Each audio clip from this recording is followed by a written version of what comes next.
And we are live. Oh, hey. Hola. Straight to it. Practicing my Spanish. Oh, hi, Straight Mark. to it. Welcome everybody to this weird fucking podcast that was supposed to happen tomorrow, and then sometime at Time 3, warp. and then at 7, and then at 5, and then here we are. Yeah. I break stereotypes. I'm terrible at math. And so the discrepancies on me with trying to schedule this thing out. well, what kind of Asian are you? Because not all Asians get the stereotype. Yeah, I'm a jungle Asian. The Jungle Asian. Philippines is where my family's Philippines. from. Yeah. Do you speak Tagalog? I'm going to say no. No. I'm just going to say no. Just keep playing safe. Like if I say yes and you start rattling stuff off, I'm going to get triggered like you're my uncle or something. Some dope boards you got back there, man. Oh, yeah. Yeah, it's my collection. I'm not going to go into too many details, except that yellow one right there. I got it at a thrift store, but it looks exactly like my first real skateboard. So it's a nice Valterra. So that's cool, man. Yeah, it's like rapid access home defense boards, right there. Properly we've already secured. seen how well skateboards work as weapons. So yeah, might lose an arm. All right. Not too soon for that, right? Little nerd note. You see this little guy up here? Yes, kind of. That is Venus. Yeah. Okay. Yeah, I thought I had a blown pixel on my computer, but yeah, I see it. No. But if it darts across the screen for whatever, it's just one of those New Jersey drones. Nothing to worry about. No big deal. So, are you in San Diego? I'm out of San Diego. I'm not there currently. Okay. So I'm an undisclosed location. Undisclosed location. Yeah. All right. So if you Google Maps this whole thing in the background with this Venus thing, you figure it out. Yeah. Figure out you're in Tijuana. Yeah. Well, I'm excited to talk to you. I've been watching you guys do your last couple of podcasts together, and that's the first time I've seen you. Edgar's talked about you a lot over the last few years, but they're all lies. They're all lies. Yes. Edgar's talked a lot about how well you understand the brain and in the context of fighting. And so, are you sure that's Venus? Because now I'm fucking confused. I think that's Jupiter. Edgar's OCD is taking over. He's like, I can't let you be right. Yeah. The first fact, I expected many of these to come, but it started with this one. Check this out. We're doing fact checks. You've got it? Yeah, right there. What? Okay. Because you guys have obviously, I have a slightly different sky with me because there it is. I'm going to screenshot it so that way I can hold it up to the camera. No, because it's not. I do have a slightly different sky than you because I think you're on the East Coast. I see what you're doing. I see what you're doing. So mine for our sky, where that's at. Let me see where Venus is at. So just so we can figure out where he's at, ladies and gentlemen. My phone just shows Uranus, so it's Uranus. It's not Uranus. It's Uranus. That he sent over. It's like, who's this? Isaac. Isaac. Yeah. Okay, so your back is not to the east. His back is to the west, folks. So for those of you guys that are really good at locations, you win a free prize. His back is facing the west.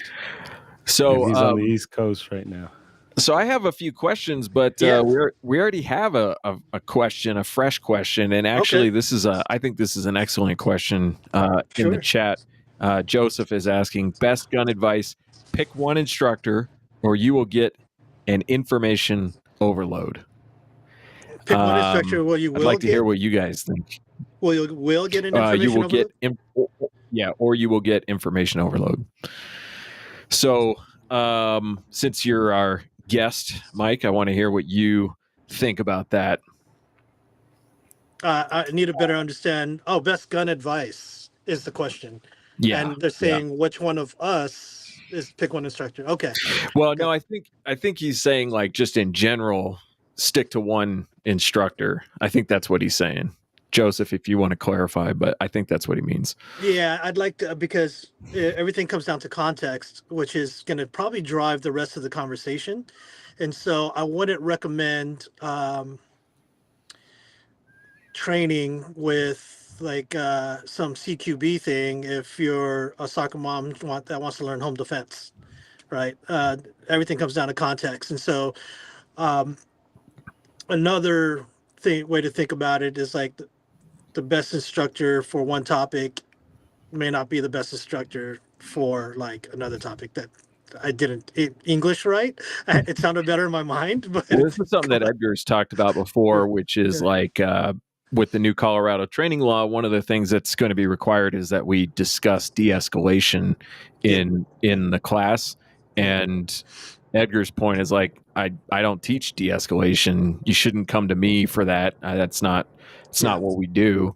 It's not that it's not important, but that's not why you're here. You're here to learn how to fight and escalate if necessary. Go find another instructor who's really focused on de-escalation. If I'm summarizing your point correctly, Edgar. Yeah, and to Edgar's point about that is, if I'm not mistaken, you're talking about the IDS program, which is past the point of eminence, right? So when we're talking about eminence, that means just de-escalation has failed. So you go into Edgar because all other attempts to prevent the next step has failed. And so when it comes to answer your question best I can without further information, the best instructor that I would recommend for you is the one that is the SME and the specific subject matter expert in the specific context of application that you're looking to actually use those skills for.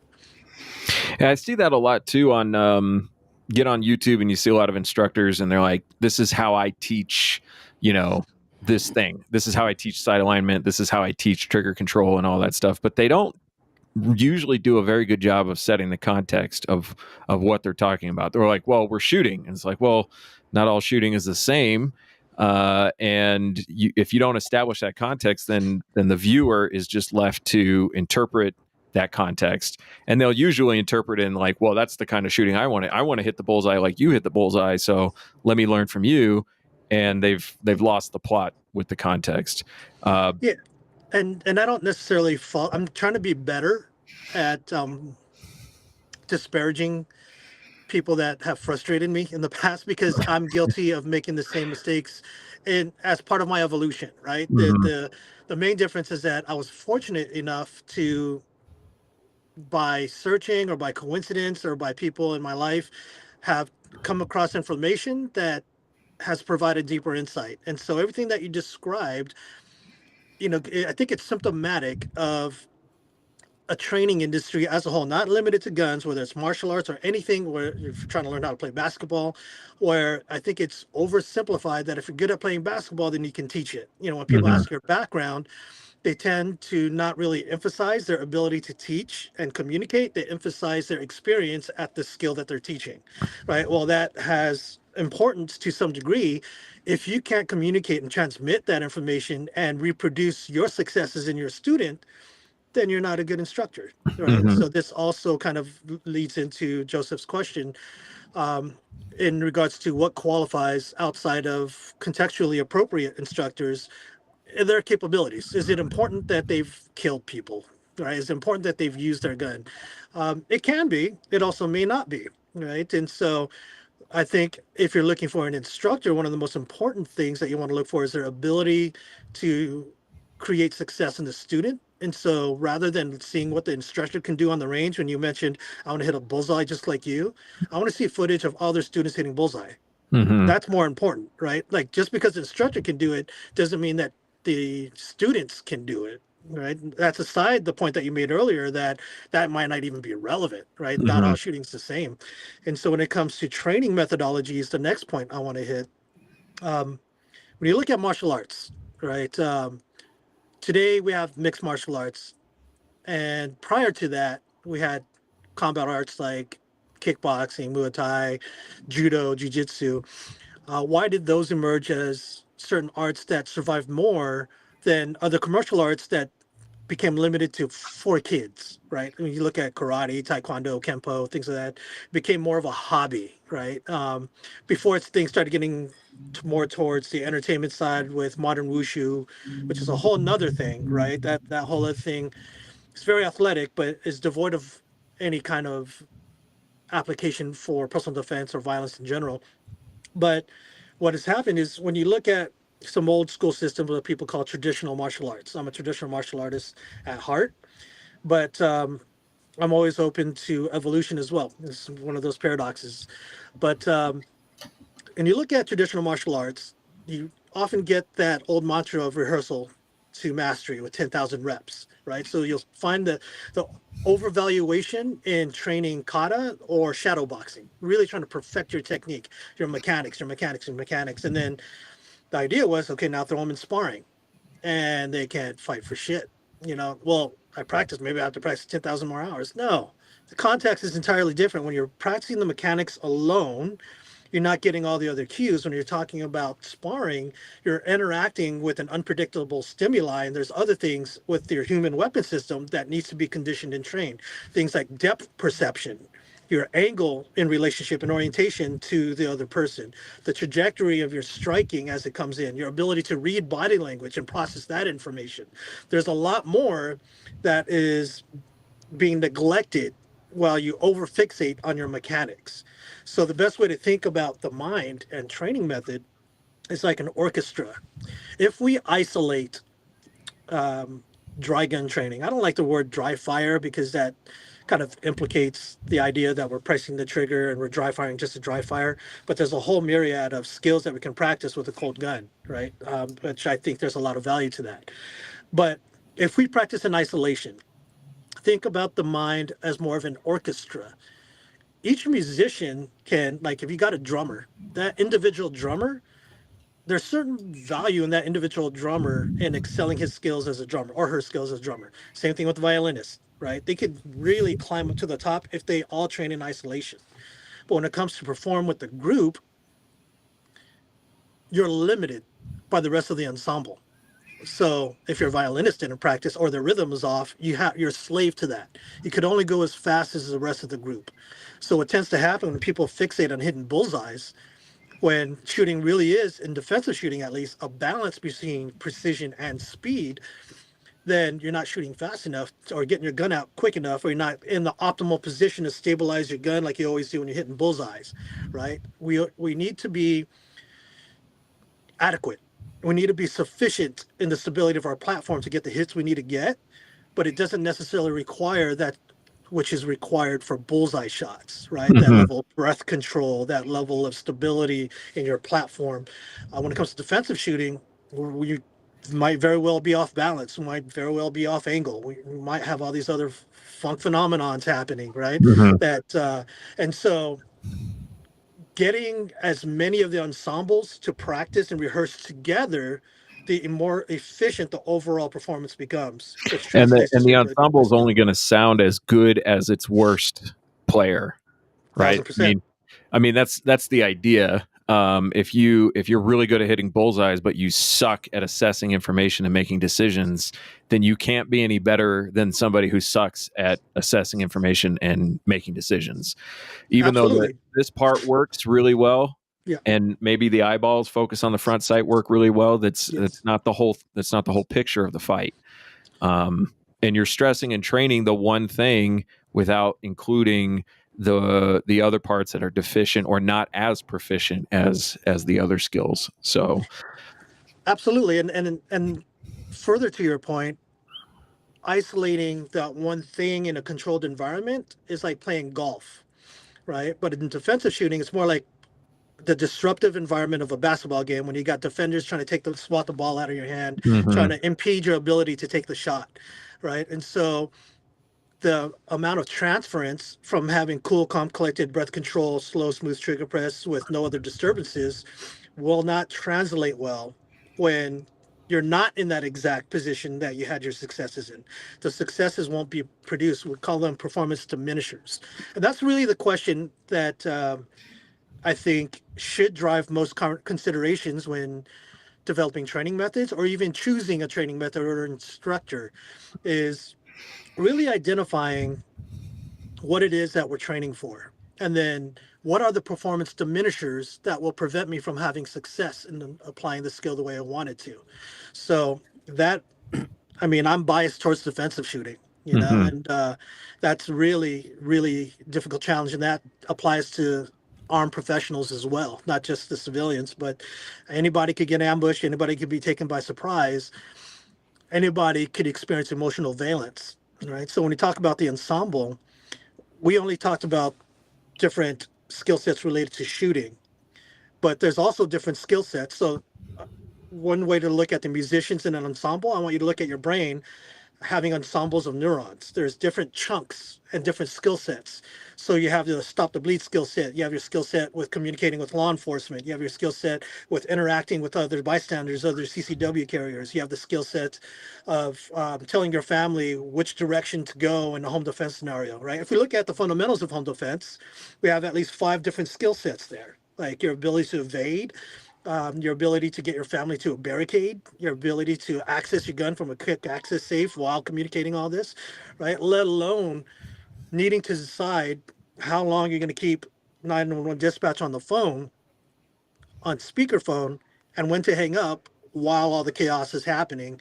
And all these distractions can deter you from the when. You don't get to decide when you press the trigger in a defensive shooting.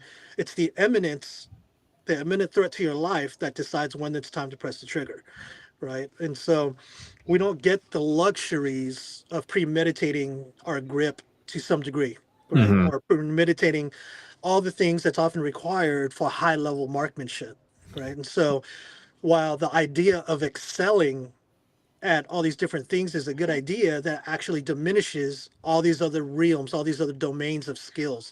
That's not even to take into account. That was just the physical skill set. We haven't even gotten to the psychological, the emotional processing, the intellectual processing of Mm-hmm. information. Like, we could talk all night, brother. I just wanted to kind of preface the rest of the conversation with really understanding that there's an inherent flaw in the training industry, not necessarily unique to shooting. Mm-hmm. But when we're talking about things that we're relying on to save our life, I think it becomes more critical that more people have this conversation so they can make informed decisions about how to train and how to choose an instructor. So there's something kind of along that line that Edgar and I were talking about last week, which is the principles and concepts taught in the IDS program, Intuitive Defensive Shooting Program. Like when you're watching it happen, it's very simple. It's not very sexy. It's very efficient, and it doesn't leave a lot of room for like impressing people, you know.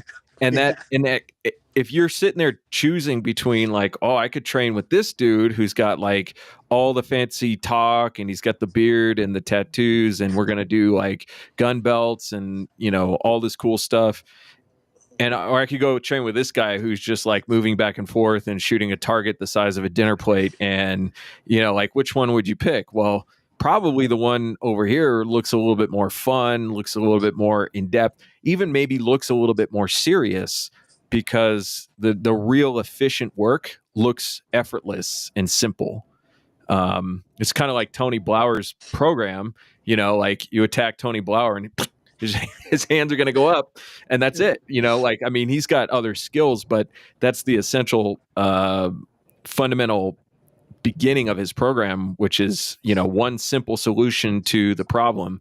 And I think that people overestimate how simple the IDS program is when they see it, and they think, oh, that doesn't look very in depth. But in fact, it really is very deep in its concepts and principles. It's just, it doesn't look as cool as all the other Instagram dudes or chicks. And so that's just something that I've observed where people get caught up in what something looks like instead of really understanding what's going on there. So 1,000%, man. And that's what happened. Same thing happened with martial arts, is that people got enchanted because the more efficient you move your body, the aesthetics will naturally follow, right? And so it's no fault of anyone's. It's always difficult, right, to to translate hole punching to context. And like IDS is the most difficult program to market because, as you pointed out, it's not sexy because fighting is ugly. You know, Mm-hmm. as a matter of fact, there's a great concept out there about training like a jungle tiger. Same thing happened in the athletic industry where people were focused on perfect mechanics when they run, perfect mechanics when they squat, perfect mechanics when they jump. And what that resulted in is injuries because when you isolate your movement patterns to specific structure and technique, then the adaptations are limited to those specific structures and technique. And anytime you deviate from that structure, you leave yourself vulnerable to parts of your tissue that's not strengthened or not Mm-hmm. conditioned for that action. When it comes to IDS, we're trying to have the capability to be competent and sufficient because what matters is that we stop the threat and then we walk away alive, right? We Mm-hmm. need to do that with the least, well, with the only required amount of energy resources to achieve the task, Mm-hmm. right? We don't want to use a whole lot more because that leaves other vulnerability gaps open. Mm-hmm. And Yeah. so, So, yeah, like in all warfare, it's a constant goal, a drive towards efficiency, but constantly adapting to the new situation. So yes, you don't want to use too many troops when you could yes, be using them somewhere else, but you don't want to not have enough, and you don't know what you're going into. And so it's like this balance of trying to pursue efficiency, but not knowing exactly how that's going to be applied. And that's yeah, where, we use evidence to kind of get an idea of what is necessary. But we have to leave room for the chaos in that training program. And so you need really less solutions overall. You need something simple that yes, works across, yes, the most number, rather than yes. like walking into Walmart with your plate carrier on and extra magazines and your helmet. Um, so, uh, Yeah, that 1,000%, man. And my jujitsu teacher, Josh Amaro, he also runs QRF Assets. He's a brilliant instructor, and he kind of Mr. Miyagi's us into teaching like 1,000 armbar techniques by teaching us three concepts, right? And so in IDS, we kind of have a phrase called deviation tolerance, right? With the difference between where you intended the bullet to go versus where it actually went. When it comes to applying a skill, we want to ask, well, how deviation tolerant is that technique from the way you intended for you to apply that technique and still have the same success and outcome, right? mhm, So if a lot of times you might get an armbar from this orientation, from the top, from the side, or whatever it is, but if you just learn the concepts and then you intuitively, it's a nervous system adaptation, right? And you adapt it to various circumstances, then it becomes very deviant to any disruption or deviation from what you intended to do. As a matter of fact, musicians often do this. The expert musicians, the reason why you can't tell they made a mistake is their ability to improvise, mm, right? And so if you have these core concepts, I think that's why IDS may look unsexy because it doesn't look as disciplined. It's not mhm, as disciplined as if I was upright, perfect posture, and I was punching out, and and I have this really clean looking technique, mhm, where we permit a lot of deviation because we're taking into account inertia, momentum when we move laterally, and trying to be in a natural neutral athletic stance, shoulders forward to the hips, and that creates a lot of tolerance for any disruption. As a matter of fact, on the range, we see people bump into each other all the time. There might be some anxiety in the first few reps, but mhm. the next couple of reps doesn't even distract them psychologically. They just Yeah. keep doing what they're doing, and it tolerates that unexpectedness. So preparation for the unexpectedness isn't necessarily something that can be captured on film, on Mhm. video, Right. unless we really break it down and show the difference in body language from their first rep to the following rep, where they're able to adapt well to the Mhm. unexpected, where they don't show the same tension, they don't show the same stress responses and such. So there's quite a bit to your point about having simplified solutions that can account for a wide range of possible problems that you might run into. Right. So that kind of leads me into another question that I've been rolling around in my head lately, which is, let's say you have somebody who has no experience and no bad habits around firearms. And you put them through an IDS course, and they tend to kind of, I don't want to compare people to other people, but they seem to struggle less with some of the things. And we know this concept of like, well, no bad habits, we got a clean slate. But the question is, how much practice does it truly take to create an effective stimulus response in this context? Because we get it driven home like, oh, you should be practicing. I get this question in classes all the time: how much should I be practicing? And I tell people, I can't really answer that for you. Well, first of all, you have to do it right. So if you're practicing once a week and you're doing it wrong, you're doing harm. But when we see people who have been through some kind of a traumatic experience once, and then that their brain has built a response pattern that's almost unbreakable. It takes quite a bit of effort to break that stimulus response, and it only happens one time. Yeah. So, because I think people have this idea that you must be practicing all the time in order to be qualified to protect yourself with a firearm. And while I'm not saying that practice is a bad thing, I also don't think that it's helpful to teach people that they shouldn't do this thing because they haven't practiced it. If they've gotten a few repetitions, how useful are those few repetitions given that they're the correct repetitions? All right, man. So there's some things to unpack, right? So really, for me I'd be remiss if I didn't cover the following topics with how the brain imprints memories, because that's really what we're talking about. Mm-hmm. When we're talking about training, we're really talking about our ability to recall memories and be able to access those memories and turn them into action, right? Whether it's appropriate or not. And I think what people are worried about is if you don't practice and you put more people at risk, that it's a net negative if you take your gun out and you haven't practiced, kind of thing. That's a valid point. Right. That certainly is a valid point. But to your question about the quantity of practice or the frequency of practice, it can be more efficient. So your frequency of practice and how well you register something. So we have this part of the brain called the reticular activation system. This is my nerd hat. I wore my nerd hat to the class. Did you say reticular? What did you say? Reticular activation system. Okay. And essentially what that's responsible for is the pop-out effect. If you never paid attention to a red Forerunner before, but now you're suddenly in the market for a red Forerunner because you turned your Subaru into a submarine over in Oceana because you took your car on the beach and went too deep in the water. And so the Subaru Forester and the family is without a car. But then all of a sudden you start seeing red Forerunners everywhere. Right, whereas he didn't notice it before. There's a filter that prevents all that stuff from popping out, right? It's not that it's not in your brain. Your brain is picking up that signal all the time. It just isn't imprinted for you to recall, did I see a red Forerunner today? No, I wasn't thinking about it. That's what people often say. It hasn't broken the alignment, the part of your subconscious to your conscious awareness. But it's always there. So even if the frequency was there, you were seeing it all the time, didn't mean anything to you, right? And so once it had meaning to you, now you see it everywhere.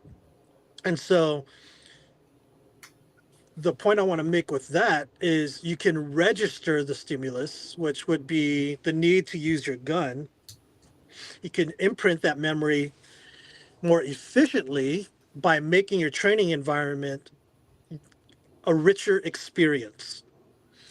What I mean by a richer experience is that it needs to be an immersive experience to have some valence to it that's meaningful to the end user. And what I've really appreciated doing is finding that personal meaning to the student through certain simulations, through whether it's a home defense simulation. There's flaws with simulations, but I found a net positive in it ultimately, right? Where if I have someone go through a home defense simulation, when they use the gun and they're visualizing maybe one of their family members get hurt, they're visualizing their own home on the range. That's far more enriching of a memory. When they talk about that class, it can have some emotional valence to it, depending on how much of the narrative, I had to dig in to trigger an emotional response out of them. Right. So you're trying to trigger an emotional response mostly through visualization alone. The stimulus, if I'm understanding you right, the stimulus on the range is visualization. The reaction or the response is action. Yes. But you're not creating a simulation where you park a car and you're like, okay, I'm going to jump out from behind the car. You're asking them to visualize something emotionally meaningful to them, which your home is an emotionally meaningful place to you, and then a victim that means more to them than maybe their own self does, Or a bystander, right? or a bystander. Yeah. And you're trying to connect this emotional simulation to the response to defend.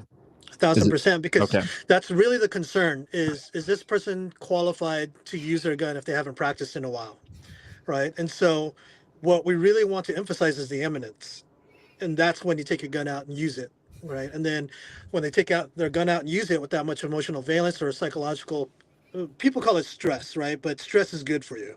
Stress Yeah. motivates you to take action. Different emotions are good for you. um, what we really want to do is not judge their application of skill under comfortable conditions where they're taking, I mean, it depends on the complexity and safety of the student, right? Like if the student has anticipation of recoil, which is a psychological issue, not a mechanical issue.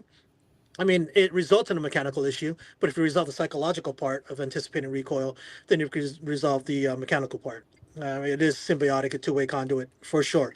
But when we imprint that experience, we're looking for their ability to apply skill in that final assessment. And that's the data that we use, not anything prior to that. Because there's the skill development part and then there's the assessment part, right? Mm-hmm. And so a lot of people like to use cold starts.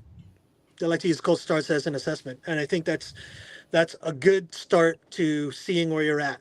You know, if you haven't shot in a while, do a cold start and judge yourself by that, right? By the end of the day, Do a cold start.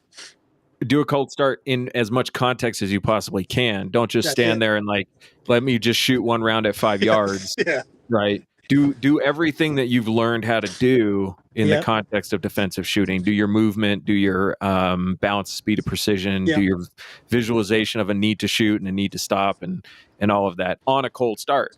Yeah. Once Yeah. you decide to do a cold start, and then now that this is out there, if you're on the range, you decide to do a cold start. If you're in an indoor range, it's a perfect place to start visualizing yourself at home, and that Mm-hmm. it's a home defense scenario. You're gonna have to suspend disbelief that there's other shooters around you, that you're in an indoor range. You set your quick access safe on the table, you might take a breath, and then turn on the holodeck, turn back around, walk up to the booth, and then just hear the home invasion, hear the Mm-hmm. glass breaking, hear the door getting kicked in, hear the people screaming. In your mind, you don't, I mean, you can scream out loud and freak Mm-hmm. everybody else out. Probably not the wisest thing to do. I But can just imagine doing that on the right. it's coming right for us. But I mean, in your mind, still go through the other skills of communicating with your family members to get to the barricade. Take your phone out, 911 send speaker, but don't actually do that. Like with the Mm-hmm. real phone, use a simulated phone. Do everything else that you were trained to do, and then visualize them coming through the door. Then move laterally and take your shots, and that's your true cold start. Mm-hmm. Right? That's like cold start isn't hole punching. That's not a true reflection. Like you Mm-hmm. have to put the entire context in play. If we're concerned about I haven't shot in a while, I don't know if I'll actually do this, right? I mean, it just goes back to when people ask your background, like what's your experience shooting people, right? That's more of an end user thing, not an instructor thing, right? Mm-hmm. And even then, it's not. I mean, gang members shoot people all the time, Yeah. right? It's funny, like that's one of the conversations I had earlier about the whole United Healthcare incident with how do certain murderers commit murder without changing the gait of their walk? Is it from prior experience, or is it something that they've done psychologically, that they truly are sociopathic in that way, that they won't even change their stride or change their body language in any way to reflect any kind of stress of having to experience, well, I just did this. Mm-hmm. I just shot somebody, and so um, usually we see some level of excitability, right? Mm-hmm. But that's kind of how you want to assess yourself with your cold starts, and use that as a simulated experience, because you're gonna fire off all the different neurons, all the different pieces of the ensemble. Mm-hmm. And if you have the resources to do it, I mean, you got to include the other skill sets, including maybe stop the bleed, being able to throw on a tourniquet, Mm-hmm. self-apply or something. Well, at a minimum, you could do your assessment, Mm-hmm. and that assessment can take as long as it takes. Yes. If you're on Yes. the shooting range, there are probably other people on the shooting range, Yes. and take the time to identify what exactly they're doing. And the other thing about that cold start, I think it's important to point out, is it's very important that you do it correctly, and that you not overemphasize speed, that you prioritize effectiveness, because you don't want to take that cold start and you do a bad rep on it, where you fail to get the quick access safe open, you fail to extend their arms like you've been taught to do. And that's where that practice comes in. It's like you may only get one repetition of a cold start in a year. But if you did it right, then you've further imprinted that into your mind as that is the response to that stimulus. Yep. Um, 1,000%. and not focusing on the incorrect things. So Yeah. Absolutely. so when it comes to trauma, these patterns that we form, like I said, they can become almost unbreakable until Mm-hmm. we find some secret key to unlock it. When it comes to bad practice or bad repetitions, how does that mental process work for replacing those bad repetitions with the right repetitions? Like, what is the effort involved? Like, maybe even neurologically, what is happening when you do that? Yeah. I mean, that's it's beyond mechanical for sure, right? We're talking about psychological trauma, and it's a survival positive. Trauma is a survival positive. It's just a matter of whether it serves you or not is the next question, right? If it becomes an inability to discern certain stimuli from the actual stimuli, then we have some work to do to correct that, right? And so some of my best martial arts students have been victims of violence. They're just better because the context is real to them and they don't lose sight of that context. Mm-hmm. When it comes to inhibitory trauma, that what I mean by that is I had a student, it inhibited her ability to stay on the range, right? Because there's still some physical injury that was limiting her ability to manipulate the gun.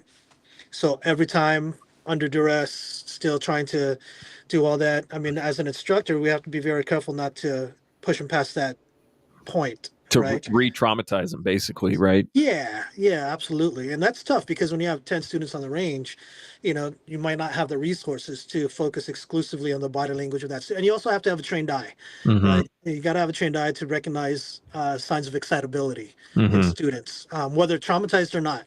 Some people just start to get a little too amped up and start pressing the trigger sooner than they needed to, Mm-hmm. and for safety issues. And so my recommended path, I mean, I'm a huge fan of psychedelic assisted therapy that will mechanically change the structure of your brain. And that's the most efficient path to restructuring trauma. Mm-hmm. I mean, MDMA unfortunately got shot down by FDA for a variety of reasons, but it's a very useful tool. It's an off range thing. I don't want to limit my answers to on range solutions only. Mm-hmm. Although I can propose some, but again, I'd be remiss if I didn't encourage people to start researching psychedelic assisted therapy, because it literally restructures your brain to restructure certain memories, depending on the work you put in. Now, I do have to be clear that it's a lot like protein powder, right? You could take as much protein powder as you want. If you don't go to the gym, you're not going to build muscle. Mm-hmm. Same deal. Your neurons, you have to put in effort. Thought is effort. If you ever studied for an exam, you're exhausted. Your brain consumes energy, and it uses material to rebuild tissue in your brain, just like muscles rebuild muscles. And so if you go through a psychedelic assisted therapy, it's not one of those you just pop them randomly and just have a trip. No, I mean, Mm-hmm. you should probably honor shamanic tradition and establish your intentions prior. What are your intentions for the outcomes? And then do your work to get to 2 sleep cycles, and then do your work following the experience, where you're putting in effort to think about things differently and perceive things differently and taking a whole new perspective on whatever it was that caused it in the first place. That will give you the cognitive flexibility to do better on the range. Hey guys, it's time for my my podcast. I was like, is that my alarm? Did that alarm just kick Edgar off? Oh, maybe it did. That'd be funny. Yeah, it's time for him to go. We still have the little live button, so I think we're okay. Okay. Maybe he's just like nap time. Yeah. So that's that psychological side. What if the issue that we're dealing with here is like, so I use trauma as an example of how one repetition can have profound effects on stimulus response within the brain, and that's obviously psychological. Even though there can be physical manifestations of it, it's essentially a psychological problem. Right. But when you're talking about building physical skills, even in this context of self-defense, but you've built a bunch of physical skills, because this is what we run into in the training classes with people who have taken other training classes. This is kind of circling back to Joseph's point. We teach a very specific way of presenting the gun and a very specific way of pressing the trigger. Yeah. And you get people who have practiced many different ways, or even just one different way, and they've practiced a lot. And if they're at least trying, that means they're going to have to overcome those neural pathways that are going for that same stimulus response, but really just in a physical sense and not a psychological one. Yeah. So are you talking more about rewiring the habits from one habit to a new habit, right? Mm-hmm. And so, yeah, you hit on the first part, is that they have to have value in it. If they value the new pathway, and then because there's other stimulus besides just visual stimulus. There's a stimulus of holding the gun. There's a stimulus of what it feels like to press the trigger, to reset the trigger, to reload your gun. Like, that's often a habit, trying to get people to stop reloading from up here and get them compressed and reloading here, right? And there's a few different ways to do that. It may not necessarily be trauma related. That's more in a matter of overcoming myelination, right? So myelination there's a physiological thing going on in the brain with myelination, right? You've strengthened that neural pathway with extra, I don't know if you would say cells, but extra material across adipose. It's fat tissue. It makes the electrical signal more conducive. So you're effectively increasing the bandwidth. What people mistake about that, it increases the bandwidth for that one tube of communication from one dendrite to another, from one brain cell to another, right? And so with stimulus and response, it doesn't necessarily mean that there's only one wired response. There's just one dominant response that's most myelinated from the others, right? And so what we're talking about is diminishing the myelination from the previous habit and strengthening the association with the new habit. Right. And so the diminishing only happens from lack of use. Is that correct? Like, there's no other way to diminish that neural pathway? Or doing it a different way, yes. Doing it a different way. Yeah. So you got to rewire it. Stop doing it that way and only do it this way. Yes. And that will strengthen the new way. And as a consequence, through lack of activity, the old way will diminish or deteriorate. Yeah. Yeah, and to your question about how to do that on the range, there is a shortcut. People don't like the shortcut, which is why people don't like Rob Pincus. Is to get yelled at. So people don't realize that that's a brilliant tactic. It's on the neurochemical level, and it's by design. Right? It's by design. He's doing it as a favor to the student, and it comes from, I believe, drug rehabilitation with manipulating dopamine levels in the brain. Right, because when you're doing the old habit, you're kind of rewarding yourself by that successful outcome. So you press the trigger. You like, just to give a concrete example in the IDS program, you keep getting hits on the target where you want them because you're taking your time to stage the trigger, which is not the right thing to do. we don't stage the trigger. We press smoothly straight through the trigger, but you're getting a dopamine hit because you're like, oh, I got the bullseye, and you're missing the point. The point is to press the trigger correctly and then get the hit. And in that specific example, I don't know if it's a net positive to undo that myelination. If they're having successes, what we want to find out is what causes their failures. That can be attributed to staging the trigger. If there's a delay in their response, then so I should probably preface that I'm in the security industry, right? And so when I do due diligence, I have an analytical state of mind where I always calculate risk and benefit, cost and benefit, impact, criticality, to judge whether something is worth taking, if the risk is worth taking, a certain action is worth taking, right? Yeah. And so when it comes, it's overall better for a shooter to be able to pick up any gun and press the trigger smoothly to the rear, right? But if someone just can't undo staging the trigger with a specific gun, and they're having successes, and we're not seeing any diminishment in performance and their ability to apply skills when all these other contextual information, distractions and disruptions are being applied, then it may not be worthwhile to undo that habit because there isn't any evidence that there's a risk there for that person. But the risk is if they get a trigger that doesn't stage the same way, then they may not have the same outcome. Right. So one thing you may do if you have a student that keeps staging that trigger is give them a different gun and measure success with that other gun. They might still stage that trigger, but if there's any diminishment in their performance, and they could start to see that, right? If they own more than that one gun, if they carry more than that one gun, then that's something that they may want to consider is practice shooting with these other guns. And do you do it the same way? Or you get that a lot. Sometimes people will show up to a class and they'll say, well, I carry a M&P shield, but I shoot better with my whatever, and you're like, well, you're like, who cares? You should be out here practicing with a gun that you are going to carry so that you know what you can do with that gun. And I think that could be symptomatic of, when you carry every day, the comfort factor, right? And so really trying to help them understand how they can carry the gun that they're good at shooting in a comfortable way. Right. So this gets to fix the things you need to fix. Don't fix the things that aren't necessary to fix.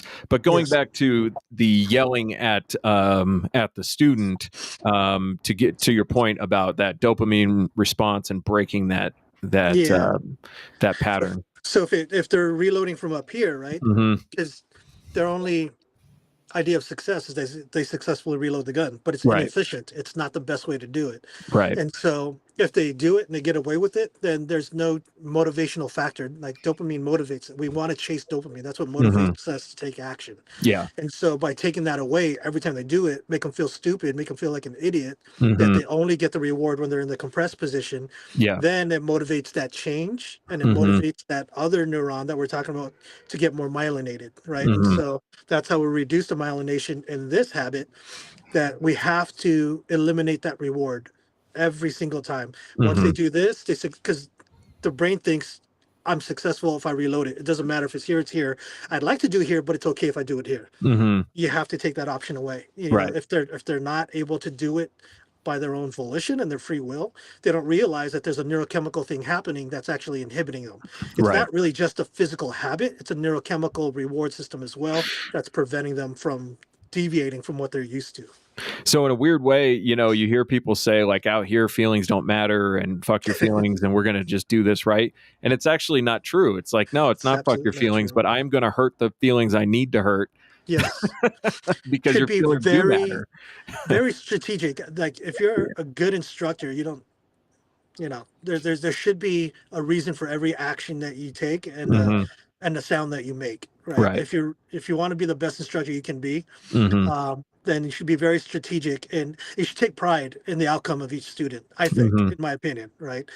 Some people might just be in it for the cool points or money grab. And, there's certainly instructors that spend more time on the range showing them how awesome they are than they are actually in developing students. Yeah. And some people are there for the show, they're there to affirm themselves as a good shooter. I took a class and I did well. Okay, what does that even mean? And is that why you went? do the things you already know how to do.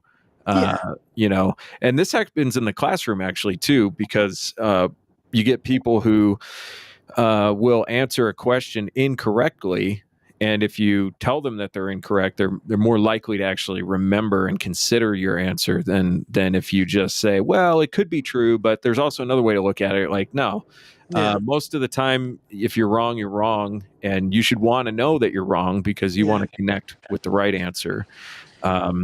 And I've started saying in my classrooms that, you know, people say there's no stupid questions, and we all know that's not true. There are stupid questions, but you have to be willing to be the stupid person if you want to learn. You have to be willing to put yourself out there, and allow yourself to be foolish in order to learn the right way. So, Absolutely.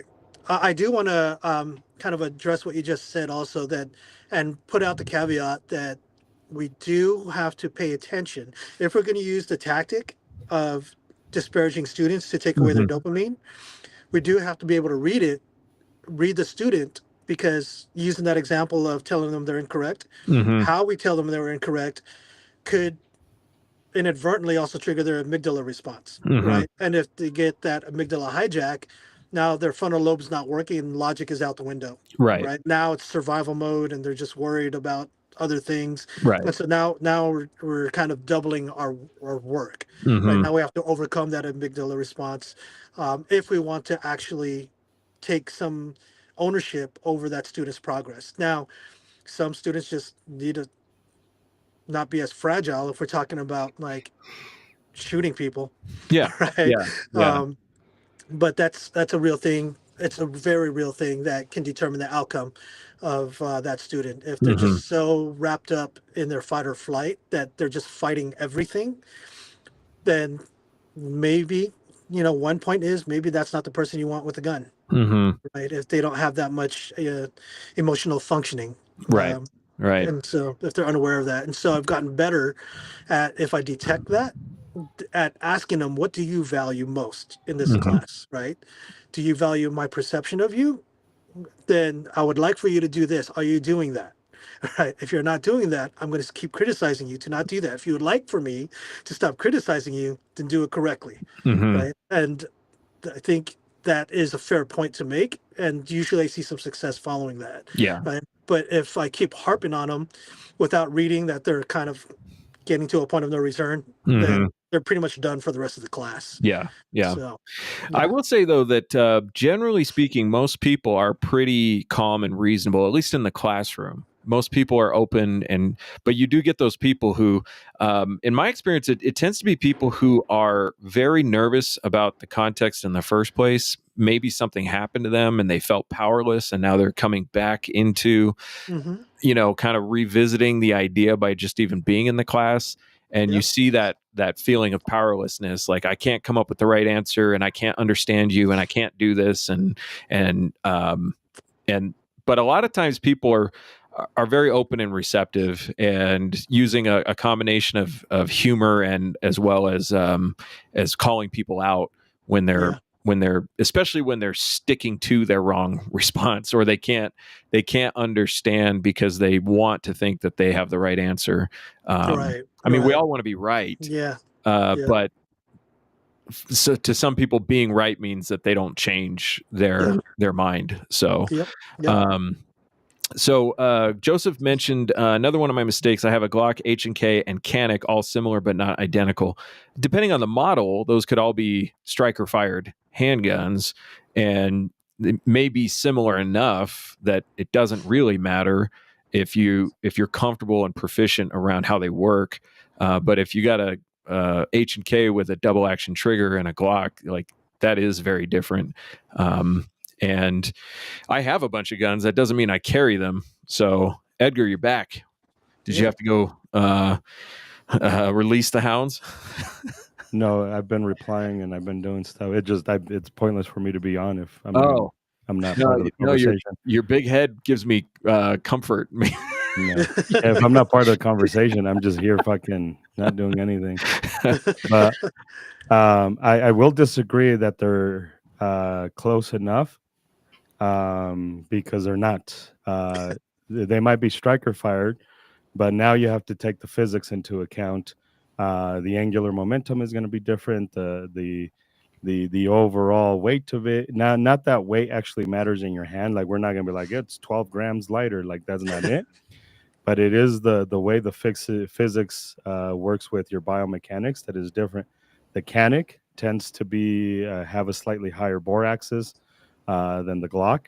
And then the sights are actually different. Every time I test out the Canic, I end up shooting lower because they tend to have higher sights than the Glock. So it is, from a physics standpoint, different enough that it fucks with what your body is already used to.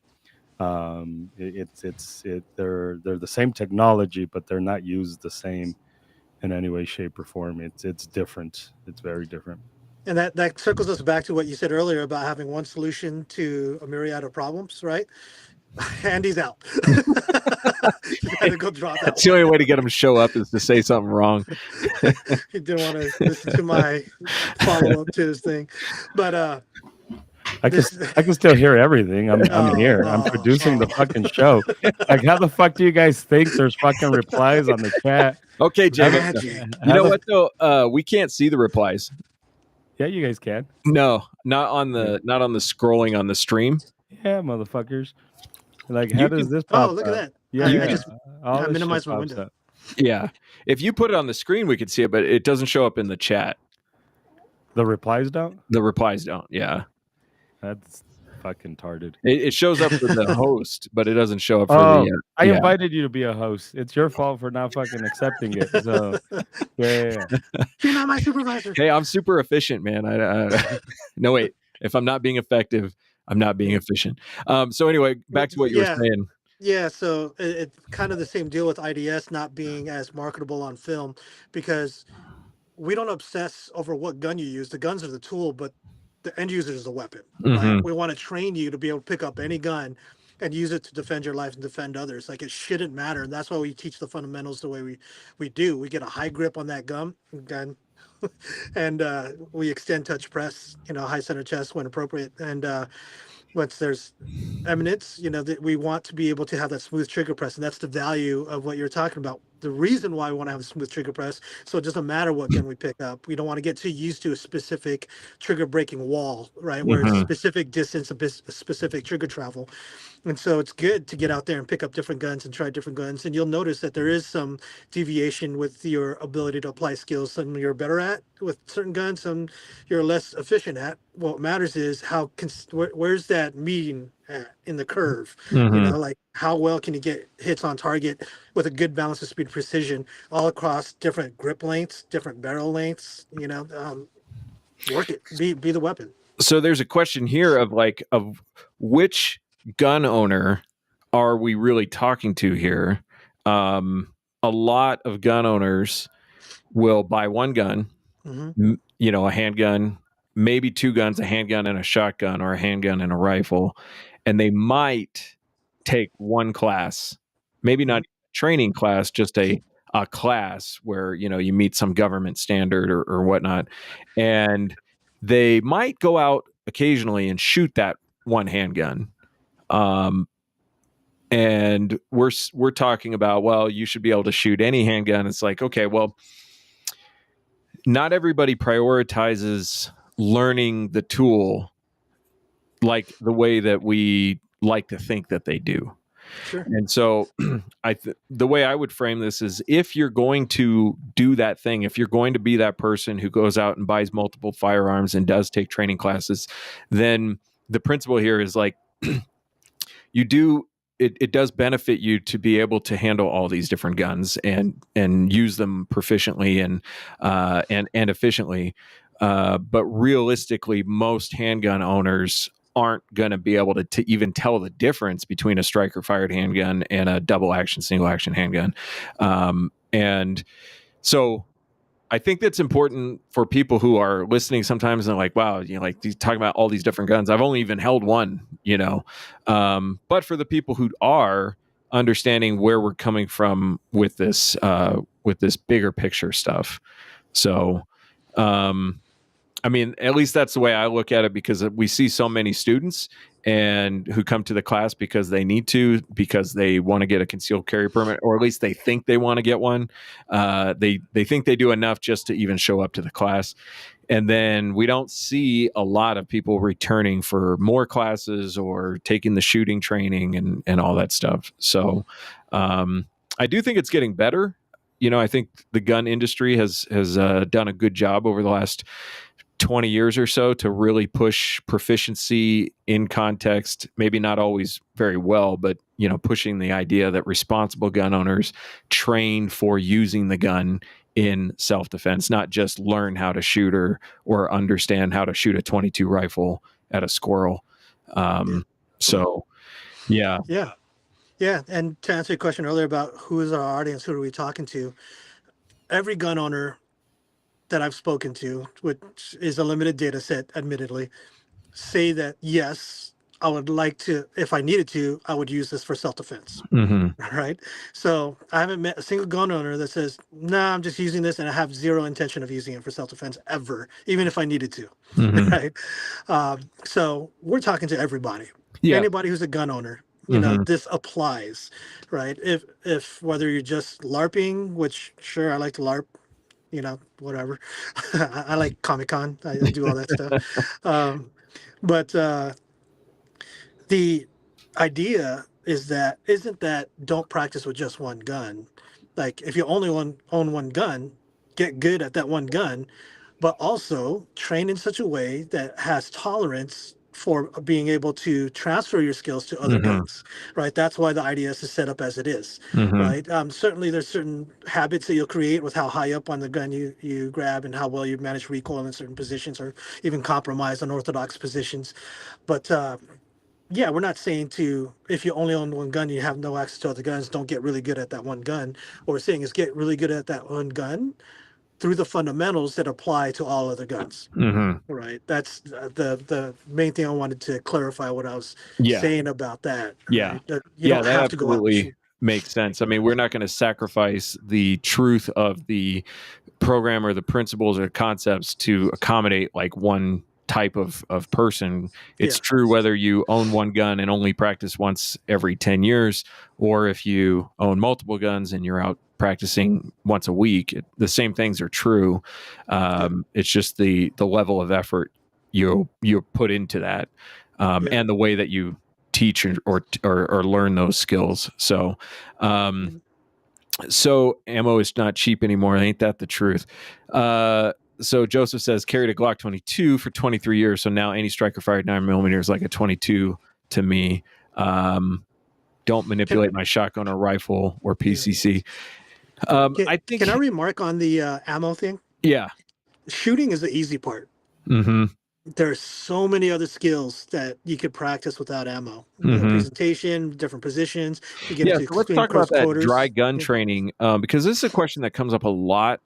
And people say, I dry fire this many times, or what should I do for dry fire? And you already made the distinction, dry gun, not dry fire, because there's more to it than just pressing the trigger. So let's take somebody who has learned how to apply those skills in context, but they don't have a lot of time to get to the range, but they want to do something to maintain some of those skills at home. Yep. So one fundamental one that I think a lot of people overlook is just traveling with the gun, staying at hotels. What people often run into is they're used to being safe on the range, but then like, what's the safe direction to load your gun in a hotel room or an Airbnb, right? Whereas at home, you might have the same safe that you always store your gun. Like that's an easy one, right? Just practice your muzzle awareness, putting the gun in the safest direction given the circumstances. What direction will give you the safest backstops as you go to either load your gun or unload your gun, or whenever that trigger is exposed, and putting it back to your quick access safe. That's a simple one, right? Aside from the obvious ones like presentation, moving laterally, there's the fun stuff with accessing your gun from entanglement. That's like, if I had more time, I would spend more time with my boys doing grappling. But I'm a huge fan of that. Anytime you could train in a weapons-based environment with a dry gun, there's huge value. There's the knife control concepts guys. They're doing amazing things, right? Granted, that's more with knife control concepts. It certainly translates to being able to access your gun and take it out, and then during entanglement, right? And you're So confronted what would that with the look next like? weapon. Let's just say you're fortunate enough to have a sparring buddy at home who's willing to Yep. do that. So I'm assuming that this would be with some kind of an analog, right? Maybe a cert gun or a blue Yep. gun, Yep. in a holster in the position that you carry in. That seems appropriate. I don't know what's going completely on. relevant. I see Will Smith and I see Jada Smith. Because we're talking about dry gun. Oh. And I imagine that, it's not a real fight. It's kind of like a slap. So what you're practicing there is controlling entanglement. Entanglement. Oh, okay. And she had an entanglement. That's quantum entanglement. Those pictures you just showed there. Yeah. So you're practicing defending the firearm and accessing the firearm in entanglement with a live partner. Yeah. And keeping it compressed and working on your retention in close quarters, and then also like fighting for your gun if the other person starts trying to take it away from you. Right. These are all considerations that are very plausible for defensive shooting, that I think it's worthwhile if you're short on ammo. There's all these other skills you can work in. Getting in and out of vehicles, you can practice in your garage, obviously not with the engine running. Yeah. That's going to be a short practice session. Yeah. I mean, some people don't consider, like, if you're in the back seat, how do you take your gun out to respond when you have someone in front of you, someone to the left of you, someone to the front and left of you? How do you control your muzzle? Right. And so how do you get out of the car in a safe way? These are all certain things that you can practice and just expose yourself to. Just looking at all these various contexts and practices. There's quite a bit you could do with that ammo.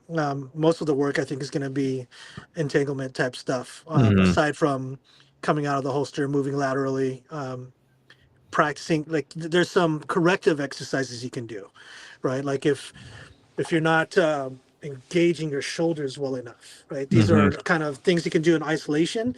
If you haven't recruited the right musculature, I think serratus anterior is a specific muscle group that we need to train to really get that going. And some people haven't underdeveloped and can't really engage that for recoil management. And so that would be one that would be in isolation with the goal of recruiting tissue to be better at engaging those muscles, because you just don't normally do that. Right? So right there, the specific stimulus response that you're building is when I extend, these muscles engage. Yes. Either one-handed or two-handed. That's something that I found that I was not really aware of when I went through the end user course. Was I never really considered engaging those muscles when I'm shooting with one hand, and I had a hard time doing it on purpose there on the range. But then I did go home and practice it so I could like feel it and build that stimulus response with that specific action that was deficient. So and with a lot of new gun owners, one of the things that I do advocate for with new gun owners is to get some dummy rounds just to learn how to load and unload the gun. So practicing the safe handling of the gun while going through the steps to make the gun dangerous and to make the gun not dangerous. And,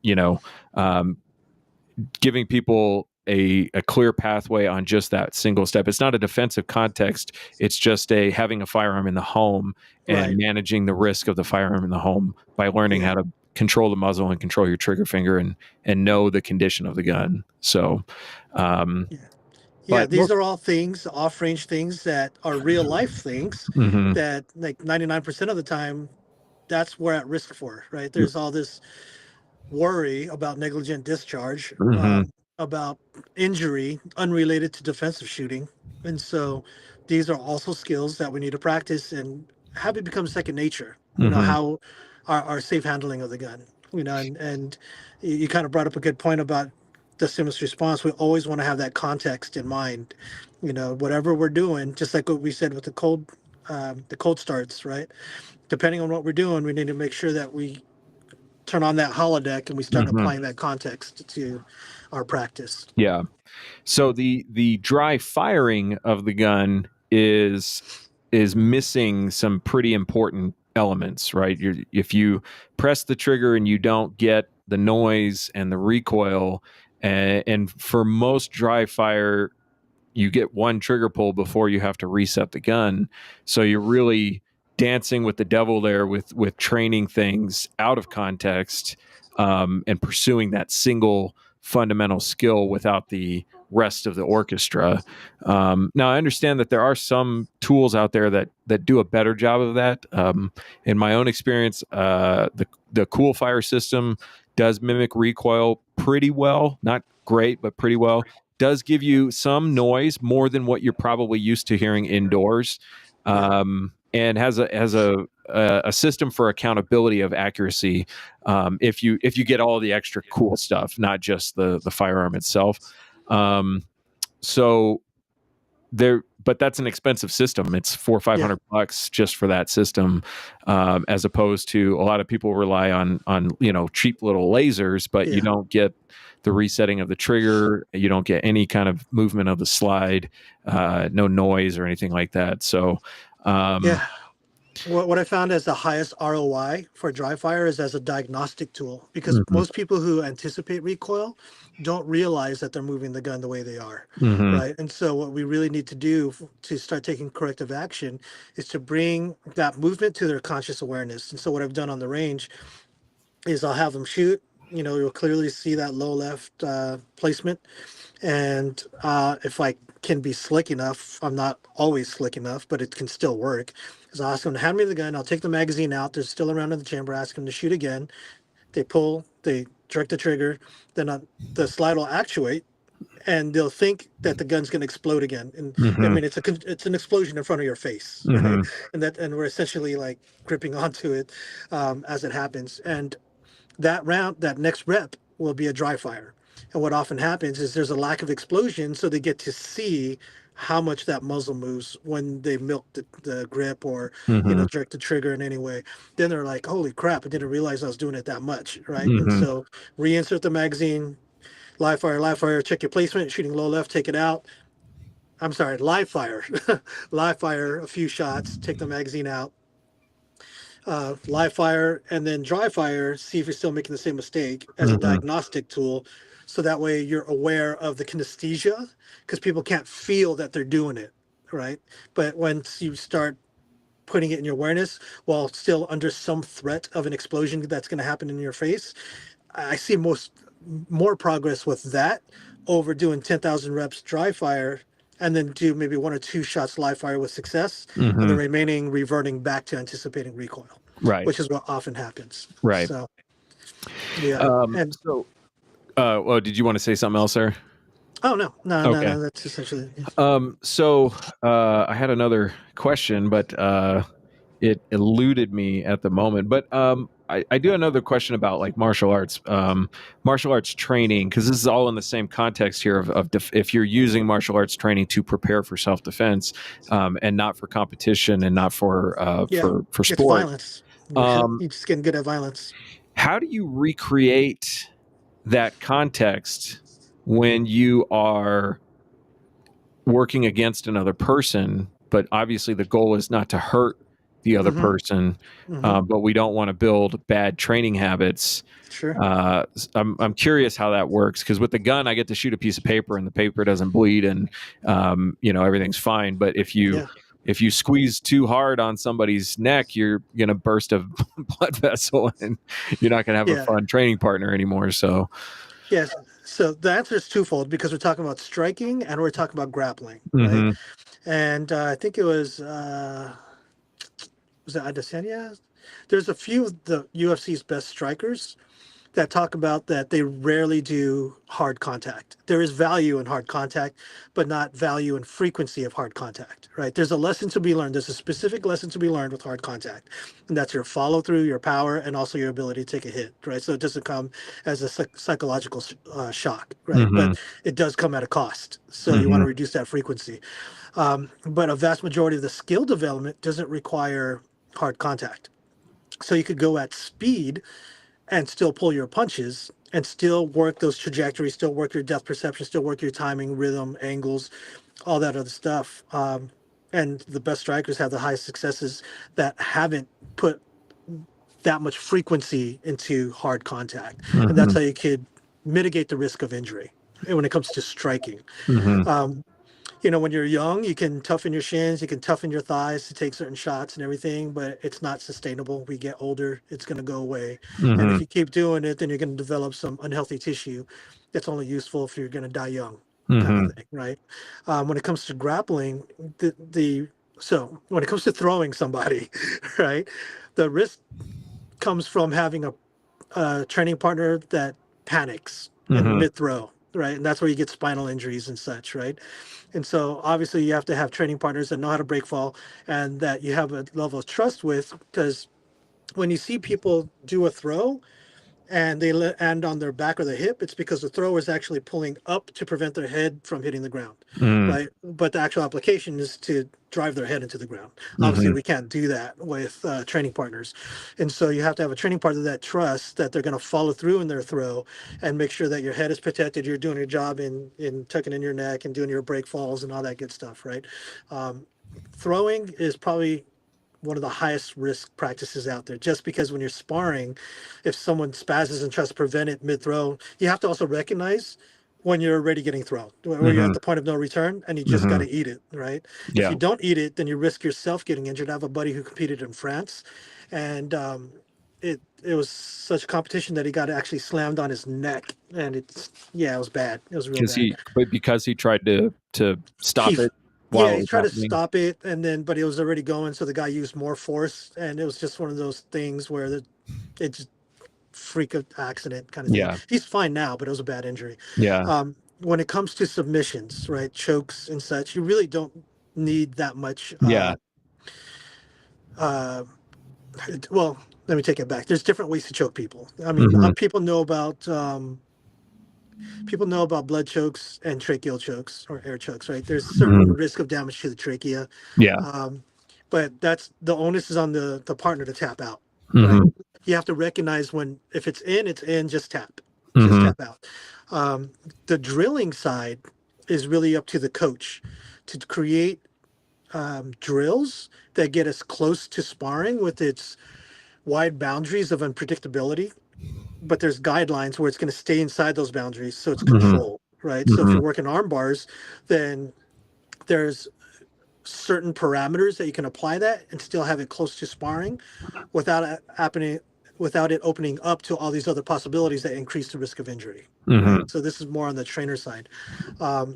Really, when it comes to submissions, the onus is on the person getting submitted to recognize when they're actually in it, and also being able to feel when their partner is muscling, because that's another indication that you should probably tap, because this guy is compensating with muscle. And what's going to happen is when they use more force, they're going to fall into the right technique, because when people muscle, it's because they're not leveraging properly. So they're compensating with strength, right? But what can happen is they might change an angle and that falls into the correct technique. But if they don't change their force, then the arm's going to snap, right? And so if you recognize that someone's muscling and they're getting too close to the correct technique, just tap. You know, so it sounds like for the self-defense martial arts, we recognize the limitations of the training environment to say we're going to do things correctly, but we are going to limit our effort in order to protect each other. And there's also the coach's job to set up the training environment in a way to protect the people, get as close as you can without making it unnecessarily dangerous. But then there's also the issue of like, are you practicing a complete martial art? because if you do grappling on the ground all the time, then you really don't have any skills until you get to the ground, which is not where you want to be if you can avoid it. So part of that martial arts for real life, martial arts for self-defense, is like a universal program that teaches striking and throwing and grappling as a cohesive training curriculum. Yeah, and in today's day and age, that's become more of the norm, is to be well-rounded. I think it's getting more popular because it's evolving past striking and grappling. Now it's also weapons-based environments. It's also vehicular environments, right? And now it's even expanding into scenario training as part of the practice. But it is a lot to practice. So there is a certain level of proficiency that you need to have to start taking it to those other levels. Fighting inside a vehicle is about owning the space because you're in more of a three-dimensional grappling environment than the two-dimension of being on the ground. Right? So, yeah, there's certainly rounding. So you have to, it can be hard because if you go to just a jiu-jitsu school, most jiu-jitsu schools focus on competition. So the responsibility would be on the student to find some like-minded people to take what you're learning there and practice it in context with your own group. Take that time out to do that. I haven't spent a lot of time in martial arts, very, very little, but the time that I have spent, the risk of injury seems pretty high with the new people. Oh, absolutely. Absolutely. And that all comes down to the instructor to create those stipulations. Yeah. And I did want to go back to what you said earlier about effort. There's quite a bit of, I just need to clarify this for the audience that there's a lot of effort involved. I mean, you're busting your ass, but it's the distinction is that we're not forcing a technique to work. Right. Right. If it's not, that's also a skill, is being unmarried to your intent. Like if I intended to armbar and I have it all foobarred and it's incorrect, I need to recognize that, okay, I need a trap door now. I know that this person is going to escape this armbar. I'm going to defer to where this energy takes me and use that whatever opportunity presents itself, right? And so that also reduces the risk of injury because it's also a strategic value in that recognizing when you don't actually have it, because it's not the only way to end the fight. As a matter of fact, arm bars don't end fights mechanically. It's a psychological stop for most people, right? But that's the same deal, right? The only full stop would be a blood choke of some or an airway choke, so which is lethal force. That I need to be clear about that. And so also be cautious about that. Yeah, so I just wanted to clarify that. I had a student in the class about a year ago who had quite a bit of experience in fighting as a bouncer and working for many years as a bouncer, and he was in a bar, not working as a bouncer, just at the bar hanging out. And there was somebody in the bar who became a problem, and he knew the manager of the bar, and he kind of had a quick conversation like, hey, should we get this guy out of here and let's do that? And the guy's like, yeah, go ahead. And so empty hands, he removed the guy from the bar, and somebody had already called the cops, and this guy broke the dude's nose by removing him using the door frame as kind of like a bumper, to get him out. Yeah. Sure. And he was arrested and charged with assault with a deadly weapon. Yeah. And you can see that. This is his story. I always have to add the caveat, somebody told me this, but this guy didn't give me any reason to think that he was making this up. He said that the cops, before they arrested him, watched the surveillance tape, which the manager of the bar helpfully provided. And the cops said, well, it's obvious you know how to handle yourself. So here come the handcuffs. That's messed up. Yeah.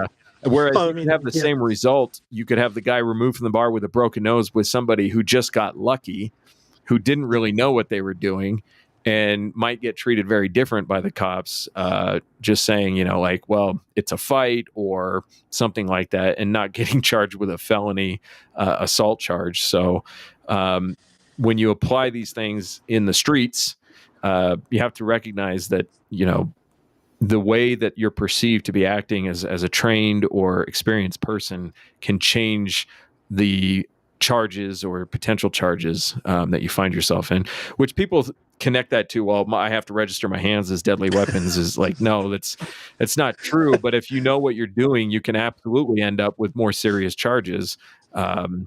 Yeah, So, it's a matter of which is kind of what maturity. happened to, yeah, it's kind of what happened to Daniel Perry, kind of what happened to Daniel Perry with his chokehold, because he was like, well, I was trained in the Marines, and like that isn't even really great training in the overall picture, but he said he was trained, then he did it, and then he killed somebody, and now we have a trained killer. But I So, think that's something that the media headlines, or that narrative is actually, I don't know if the media headlines, but I know that's the narrative. mhm. But from what I understand is that he didn't die as a result of the blood choke. Yeah, well, none of that Yeah, matters when you're yeah, reading headlines, you know, yes, and yeah, that yeah, that perception, as much as we'd hope it doesn't, that perception does make its way to the jury at some yeah, point. yeah, Um, yeah. and yeah, so the I Can I remark on the whole bar fighting yeah, thing? yeah, You know, absolutely. so like so it's the same responsibility that we have as a gun owner. You know, it's Hmm. like the more lethal you become, the more polite you should probably be, Hmm. not for the sake of the other person's ego, but for your sake legally. Hmm. Right? It's just, we probably shouldn't be short tempered. Probably Hmm. shouldn't be a douchebag. Probably shouldn't put yourself in a position where you're likely to be incriminated for your actions, Hmm. right? And so it really depends on what that cop saw on that footage, you know, Hmm. and it sounds like he was manhandling the guy and it wasn't incidental contact with the door, Yeah, right? yeah, yeah. No, Uh, it was it was fortuitous, it was lucky, it was on purpose, but it happened, and it was yeah, perceived that it happened on purpose. So, yeah, um, the intention behind it, and yeah, whether or not, I mean, you can't prove intention, but the yeah, video and the body language will speak for itself. uh, But another thing about bar fighting that I want to bring up is it's another perfect example of context. Um, I do have an anecdote where I was bouncer in here at Gaslamp in San Diego, um, and there was a club called E Street Alley. It was notorious. We were open till 4 in the morning, so we got all the violence. And the bar setting isn't, it's an entirely different context than what people are ready for. And I think I've gotten lucky that there is a certain level of confusion with some of the people that I've thrown out, mhm, because I found out later that the guy might have been like a king of the cage champion or mhm, something rather, right? And I managed to handle him well enough because I was used to the bar stools. I was used to the dark and slippery floors. I was used to the environment, right? mhm, I mean, that was my job. And mhm, I knew how to be mobile in that environment and how to unbalance somebody on the way out the door, mhm. right? And so it was so confusing for the person to process and be able to access whatever cage fighting skills they had, Right. because they couldn't get their footing. They had dress clothes on, they had dress shoes on.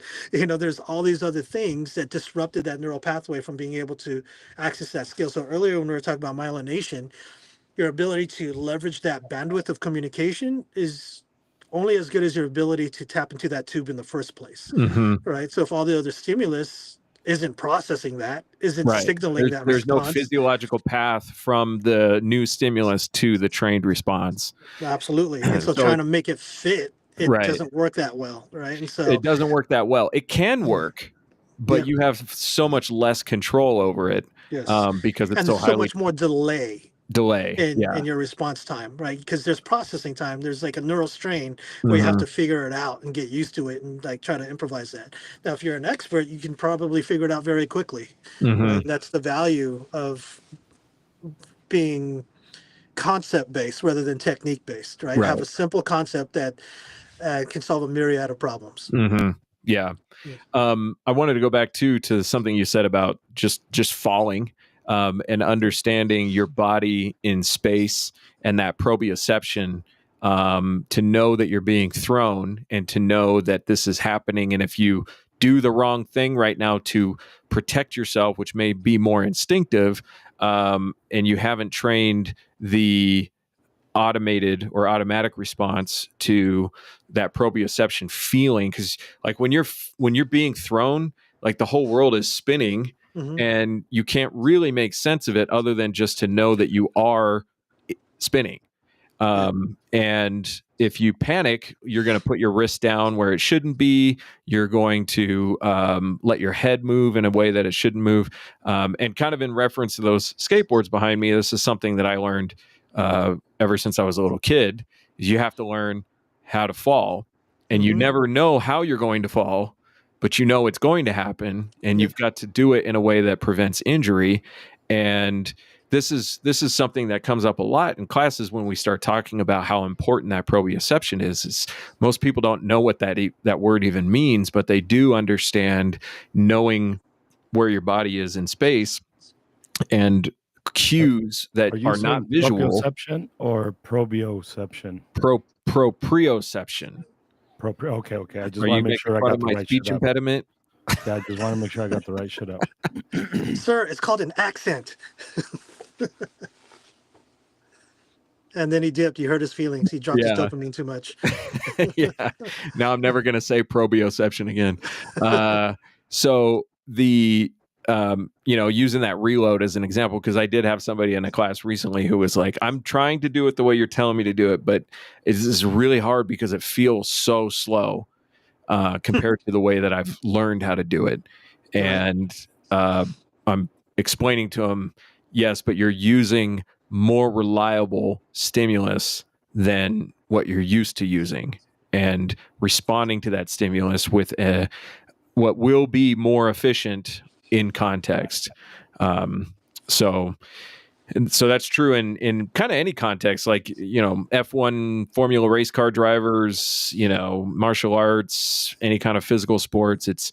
People say, oh, I know it by feel, and they just don't know how to explain how their body's receiving the stimulus and how they're responding. But it is a very efficient response because it takes the least amount of information and does the most with it. So yeah, I think something that is not well known, that coordination is a matter of nervous system adaptation. So even though some things we could start to get right away, it's probably going to take at least 2 sleep cycles to lay down those wires throughout your spine and through the neuromuscular junctions to really be able to get at it again and start to really see the efficiency of the movement. So if it's someone's first time and they're used to doing it a different way and it feels faster, it's probably because they just don't have the material laid down to facilitate the new action, right? And so a lot of, going back to your point about break falling, the proprioceptive aspect, which also includes kinesthesia, how kinetic energy feels, it's all nervous system stuff. Coordination is all nervous system. And so it's not, hand-eye coordination is something different. And that's a whole other thing we could get into as to why we don't want to look at our reloads. But that's something that would be worthy of asking more of what that student felt in regards to why he felt faster. I understand, and I would also ask, I don't want to assume what he values in the speed, but I think people also miscalculate what they're at risk for, right? What they're only seeing is they're at risk of having a gun down, they need to get back in the fight, right? Well, you're also at risk of not seeing all the other threats on your blind side that might be more proximal. or even other solutions that are more efficient than the gun is at that point. Yep. So a big problem that ends up happening is that when this happens is like I feel like I'm slowing down. It's just you're learning something new. You're learning a different technique. So you go from system 1 to system 2 very quickly. So now the garbage that you learned 10 years ago, it becomes part of your everyday understanding of. You recognize it, I guess, to a certain degree, even though it may be incorrect. You recognize it. So when you're doing something completely different, this is no different than if you drive on Sheridan or on the highway or your side streets. You're gonna understand it, but you're a good driver. You're an adequate driver. But as soon as you get into a racetrack, you're gonna be like, I don't know what the fuck to do, and it feels like you're going slow because you have to. Your fucking brain's trying to process information that it's never processed before, and you're actually thinking about it versus it just magically happening all of a sudden. And I think that's the difference with these students is in other training, they whether it be good or bad training, they've already established the pattern, they've already established the recognition. They don't have to think about it, so it just happens, and they think they're moving faster. But in reality, with the new system, which IDS, objectively speaking, is a better system, and now they're having to think about, fuck, I need to methodically think about the new thing that I'm doing, and it's more challenging because of it. And I feel like I'm going slow, and I think that's very different than tachypsychia, which is one of the things that you alluded to. Tachypsychia is more of a trauma type stuff than it is a training stuff. And I think that's the issue with a lot of these students. I feel like I'm moving slower. Yeah, fucker, because it's brand new.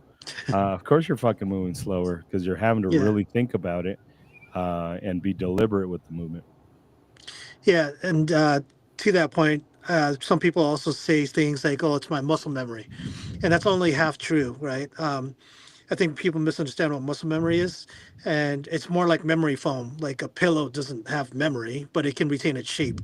And so the musculature, the neuromuscular pattern, the sequence of firing that it has, is efficient at doing it the other way, so it feels faster because he has the material laid down and the muscle memory is there. The memory foam is there. It's used to moving and expending energy in that way, in an efficient way, right? It's plateaued to doing that, and it's taking a lot more energy and resources to do it the new way. And so after probably a few sleep cycles of adaptation, it's both the brain and the neuromuscular junction and actual materials that need to lay down to start feeling any sense of equality and efficiency of movement. And so when it comes from the kinesthetic perspective or the proprioceptive perspective. And also it's an opportunity to understand that speed is a byproduct of efficiency. It's not the goal. And so, this is the trap where people fall into with, wanting a timer to measure speed, and they're prioritizing the time, the speed over the context and the efficiency. I make it a point when I've done this in the past to when I'm mimicking, when I'm explaining the reload and I demonstrate the reload, I make it a point like, none of this is fast right now. It's not supposed to be fast right now. You're supposed to learn how to get your gun working again without looking at it. So do not even think about how long this is taking. Think about the steps you need to do to make it work.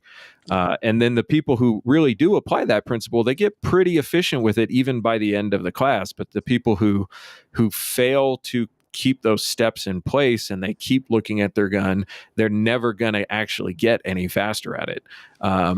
And so you're chasing the wrong thing and you're never going to get it. So. Yeah, and I think that's just because of the level of understanding, right? So do you know about those different foods that spike sugar levels and insulin levels or whatever? There's certain foods that will spike your insulin or whatever. Well, I mean, like a ho-ho, or are you talking about something specific? I'm talking about foods in general. I forget, there's a chart. I haven't thought about this in a while, but it reminded me of it. But essentially they did studies and they looked at specific foods, specific carbohydrates, specific starches, and it created a food trend where I don't want to eat that because it's going to spike my sugar levels or my insulin levels or whatever it is. But the problem is it was a study with those foods in isolation, but your body doesn't actually metabolize it in the same way when it's mixed with protein or fats. So the meaning is irrelevant. It doesn't really impact you in the same way. You don't have to avoid certain foods if you're also eating protein and fats, right? And I think what happened here is people wanted to science an objective standard of performance, so not understanding that they have isolated all these other variables to get a reflection of their performance based on a mechanical speed that doesn't transfer when the proteins and fats are reintroduced. And what I mean by that are the disruptors, the distractions, the context, right? All these other things. Well, your ability to process information, right? All these things that matter means that whatever success you had on the timer doesn't matter as much as most people think it does. It matters to some degree. It means that mechanically in isolation, you can get pretty good at this, but it doesn't mean much more beyond that, right? Whether that success can be replicated or extended in context, we have a high degree of confidence that you probably have more success and better times or whatever metric if you trained with context. It's in regards to transferable skill sets, right? Well, and going back to that visualization thing, there's really no visualization with a timer, and you can't really measure time without a timer. And so you are practicing a non-realistic stimulus, and people are like, well, it's just a beep, but in real life, you'll know. And no, you won't know. a lot of people don't know when they should have drawn because they're waiting for something to tell them that this is the time to draw. And that's information processing and decision making. Yeah. And if you practice on a timer to chase a time, you're probably building a pathway that's just completely out of context. And the other thing about measuring with a timer is like the only way to get a reliable time is to shoot the same number of shots. And again, you're leaving out the efficiency or the of the information processing. And in my limited experience with practicing and training with timers, I got very good at firing exactly the number of rounds that I was supposed to fire for that thing. And then you try to translate that into a dynamic environment, and like you get hesitation. It doesn't take that many repetitions to build a pathway that can interfere with efficient defense. Yeah. And I'd like to elaborate on what you're talking about with the choreographed string of fire. The risk in that, what we need to process, is the decision to stop moving your trigger finger, to stop shooting. It's a skill. You need to recognize that the person is no longer an imminent threat. And the number of shots that you fire, you know, by the time you press the first trigger and you're pressing fast, you probably won't be able to process information after the first shot, right? And then maybe at the second shot, you're like, oh, he's going down. And by that time, your fingers already moved 2 more times. So that's why we always say a minimum of 3, because we don't know how many shots it takes to stop a threat. So it may take up to 7 or more, right? And so that's a skill that, to your point about choreographed sequence of firing, like there's a real study that was done on visual recognition of when to take an action. And if, as going back to whether or not someone will know that it's time to shoot or go to their gun, yes, there's some protective mechanism there. And this actually brought up a conversation in Mexico, right? Pre-contact cues. You know, how much of it is an attack in progress and how much is a lethal weapon presented as a point of intimidation, right? Like that brings up the whole deal of, do you do sleight of hand presentation? Well, then there's no value in timing that. Right. Because it's subjective. Because I get what the community is trying to do. They're trying to have an objective, fair way to get an honest reflection of a person's ability to apply skills. But the reality is that violence is a very subjective experience, right? It's not a fixed, static thing. So then we have to ask, well, the argument is, well, these objective mechanics, we can transfer them. Well, the evidence shows that you can't. Or let me correct that. It doesn't transfer well. Right. And so all these energy and resources could be better spent, is the end argument, that you could get higher return on investment by practicing context in the first place. Right. And the reason why we don't teach sleight of hand, because that's very subjective. We're not teaching magicians, right? If someone's a good thief and they know how to angle their body and do sleight of hand to take their gun out, the best chance you have is still a race. Right? You're still going to move laterally as athletically as you can and pull your gun out as fast as you can. But the decision to take that action is going to be very subjective on when the cue presents itself. Right. And I think that's what you're saying with, if you're conditioning yourself, I think what people are mistaken is the beep also creates a precedent for anticipation, where we might be in some level of anticipation waiting for the beep and then we go. Right? Versus trying to be as casual, like our wind sprint drills or figure eights, being as casual as possible, engaging in conversation, and then there's a cue of a threat from a specific direction, right? You'll be able to measure a person's ability to decide and orient and process the information and then get off the X and then respond with lethal force far better than you can in regards to transferable metrics than you can with a fixed, sterilized environment. Yeah. So yeah. So the other thing too is a lot of times people talk about the context of how much time it took the person to draw and fire, but what you cannot measure, like let's say we're watching a video of a gas station shooting, what you cannot measure is the moment he decided that that's what he needed to do, because that moment could be several seconds before he actually does it, or it could be something he he didn't even know that he was doing it. He just did it. But you're inferring a time frame when you really can't measure a time frame. Time is a factor in the fight, but you cannot set an objective start and stop to the time. Yeah, you can't measure objectively from one person to another how long it'll take them to recognize something. Right? People have different personal experiences. You can't read body language, right, the same way. Some people can recognize microaggressions. Some people won't recognize an assault until they're bleeding on the floor. Right? Yeah.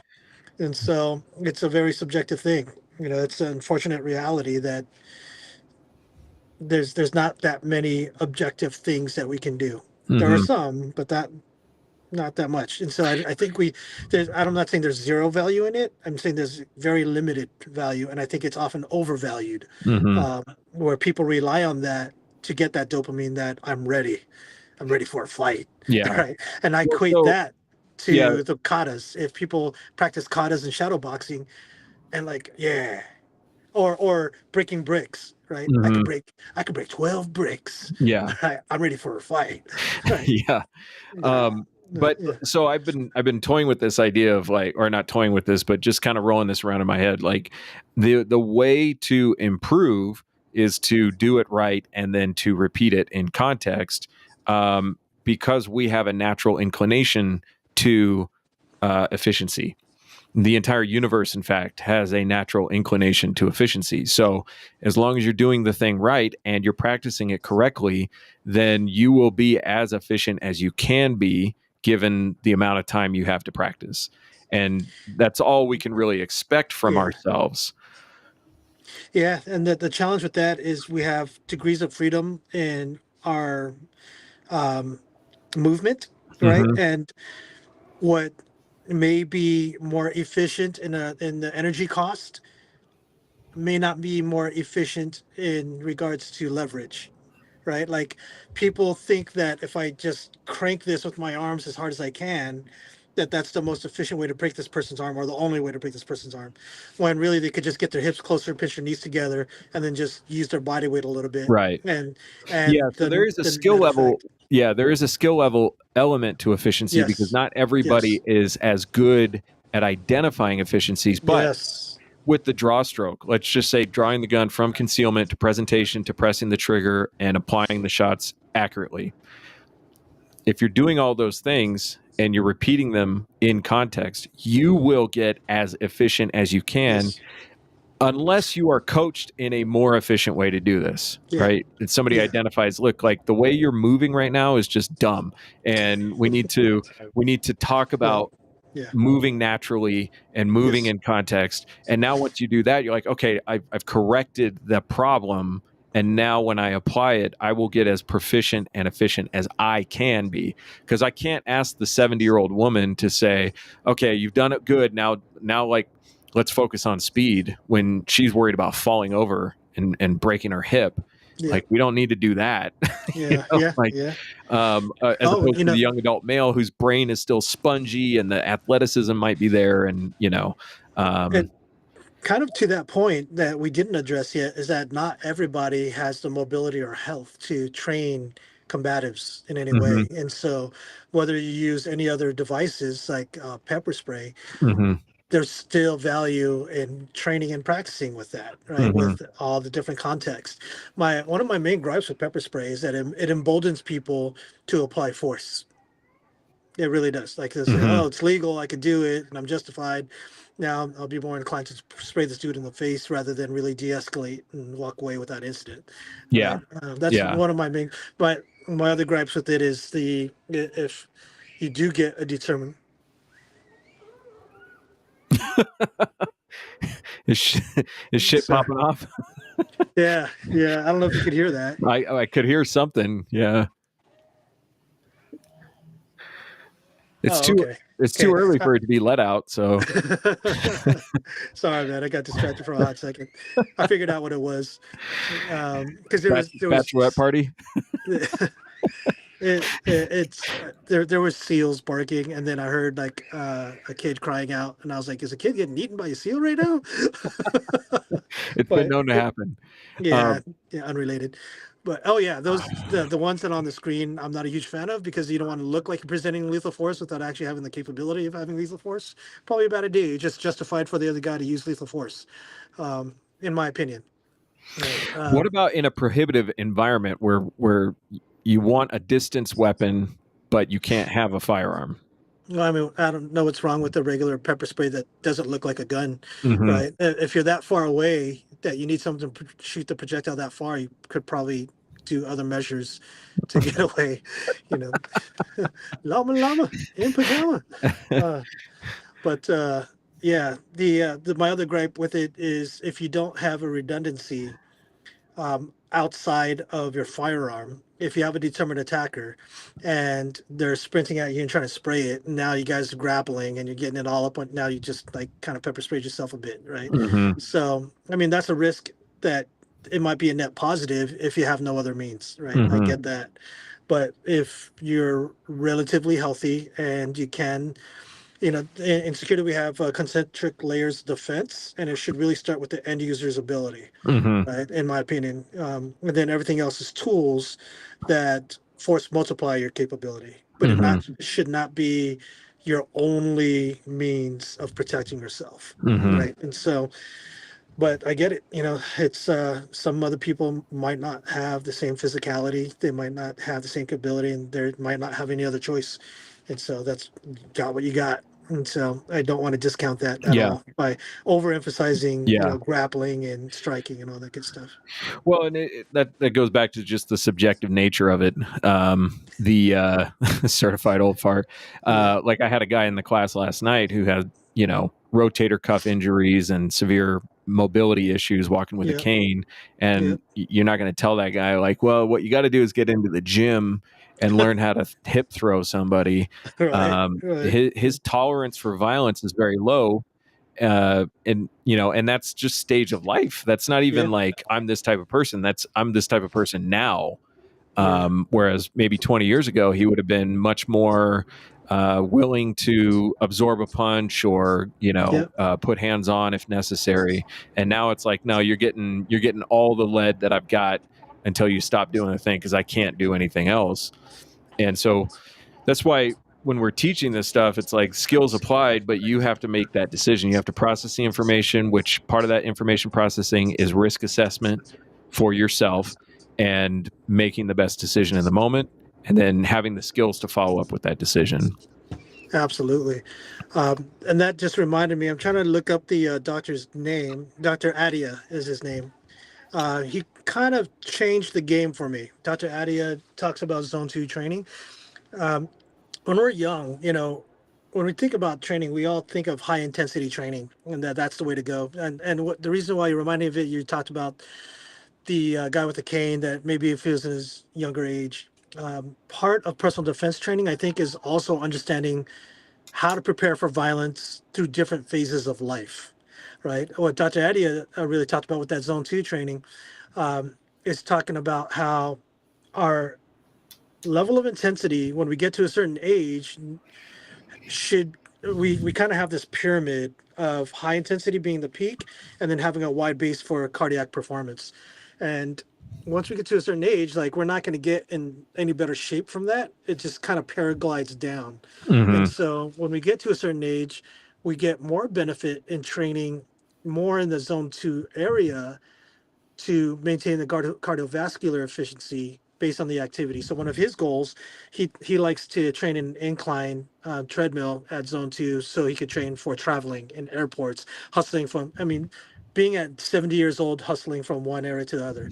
I want to be like Helio Gracie, man. Like some of these old school fighters that have found a way to sustain an ability to apply violence into the old age. Yeah. And that's something that I think it's worthwhile. A discussion that maybe hasn't really been brought up is how do we train for self-defense and personal defense, home defense, all this good stuff at different ages and stages in life? Well, I think part of it goes back to what you were talking about with like, you have a flexible expertise, and that flexible expertise is something that can be applied across different exertion levels too, or flexibility, like physical flexibility. So, I know at 70 years old, I'm not going to be able to move as fast as I did when I was 20 years old, but I still know how to move, and I still know how to exert in efficient ways to get results. So, like, I don't think you're going to learn how to fight when you're 70, but if you learned how to fight in your younger years and you maintained your practice and your skill development, then you're going to get the best result that you can really hope for, even at that more advanced age. Yeah. And, when it comes to defensive shooting, I'm inspired by that one. That's gonna. I mean, that's the only model that's out there is call an ambulance, but not for me. Yeah.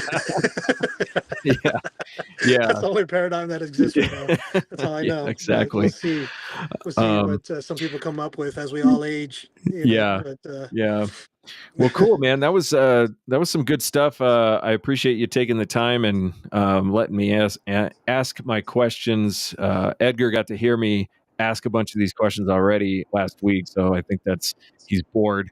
He gets bored around me a lot because I'm not as exciting as he is, but yeah, I'd like to eventually like powwow with you guys because I know you guys have brains on you about what's going on with New Jersey drones and all that fun stuff. All the consciousness stuff, and because that's all fun topics. Not I guess in some way it's related to personal defense, but not directly. But, I think it's all related. Everything's always related. Yeah. In cosmic ways. So yes, we live in interesting times for sure. Yes, Edgar is not interested. No, I'm only not interested to people who see me negatively. I'm super interested in it. Absolutely. I just don't find a use. I think that's the biggest confusion that people get is that I could say something is dumb, retarded. I could say something is fucking worthless. I could say something and still find a value in all of this stuff, at least a benefit for other human beings. So all of that weird shit, like I definitely do find people who use narcotics and alcohol to change their moods as weak. I think they're overall weak humans, but we all have something that we gravitate to that feeds that weakness and makes us feel better in one way or another. Like I have it. It may not be fucking shrooms, but I have it. So that's always my take. Is just it's an interesting conversation to have for sure. I'm definitely interested in it. I just don't find any value or any purpose to it. I think there's a difference between purpose and value. And there's no purpose to it at the end of the day, but it's such an interesting conversation to have every single time. I like to learn just for the sake of learning. Mostly trying to keep up with Edgar so that when I say something, he doesn't immediately pull out his phone and be like, "No, you're wrong. Check this out." And Mount Everest is not the tallest mountain on That's Earth. not Venus. That's not Venus. It's so weird because from my like the way I have my computer screen, and it's just weird how the brain fucks with you. So because of the way I have my screen position, I'm like, obviously he's facing the way my screen is facing. so there's no fucking way that's Venus. And you have to tell the brain. And this is why this is so important, right? This is why this whole conversation is so important. I've had this conversation with you before, Mike. I know a lot of this stuff. I don't know everything. This is why I kind of just went away because I was just gonna sit here and not say a fucking thing. But I think just that I'm looking at a screen, and my brain tells me that you are facing me. So obviously your back is to the east, but you could fucking be facing north, south. Like we don't know that shit, but your brain does some really magical fucky shit to you. Every single time. All those shortcuts, and it just it's weird. This is why these conversations are so important. And I wish humans would understand how absolutely valuable it is to understand just your brain so you can live day to day, but also in the context of self-defense, how extremely important it is to understand your psyche and your neuroscience so that you can be a fucking killing machine when you need to be. Yep. It's so incredibly important. That's really why I went away. It's just like we've had these conversations. I think Isaac had really good questions, and I tend to take over, and that wouldn't have been beneficial for all of this. So I think the conversation is always good. So yeah, this was good to kind of listen to and kind of mull over and all that shit. Well, thank you guys so much for having me back, man. I appreciate chatting with you guys, and thank you for tolerating my Oh, you're a scheduling fucking challenges. diva. Holy fucking shit. You I'm sorry, but the light's not going to hit me right at this certain time with the sunlight coming holy through. fucking shit. Like we got I his need to. writer and it said that we had to separate the fucking Skittles and Oh, yeah. colors. And No brown Jesus M&M. Christ, you Yeah. guys. that's good. I appreciate it though. Yeah, so I got a lot of plot twists in my life, things coming up randomly, but that's the joy of it. yeah, So, absolutely. yeah, That's the I way want to to make live. sure that I spend time with you guys. So, needed to make it happen one way or another. Absolutely. Well, yeah, I really appreciate it. Like I said, I've been waiting a while to get a chance to talk with you instead of listening to Edgar talk to you, and I get to do it. So Yeah. Yeah, I appreciate those of you guys that kind of hung in there and had the conversations. Those that came in, came out. I do want to say a big fuck you to Facebook. It's kind of weird that we have 14,000 fucking followers on Facebook and nobody watches us on Facebook. oh wow. That says a lot about how the algorithms are working against us. What does that mean for us? The easy solution is, well, leave Facebook, or you could just share our shit so that we can fight the system. If you really support us, if you can't support us financially, one of the things you guys can do is tell other people and share it on your Facebook. And now we don't have to rely on the algorithms, and we can rely on those who are taking advantage of these conversations and gaining something from these conversations. Right? Is without you, this doesn't grow.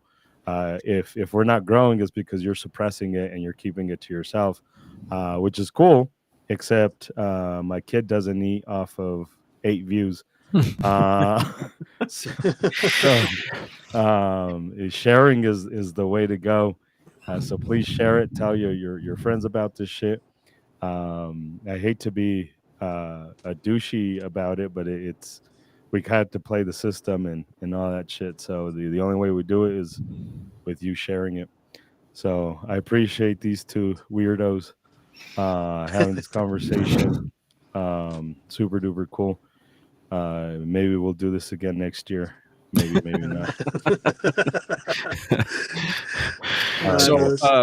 So Mike, do you have any socials that you do, or are you done with that, or you're just doing your? Still on social at Mike_Dasargo for Facebook, Instagram, also Stronghold Dynamic on Instagram, Facebook, and that's my website there, strongholddynamic.com.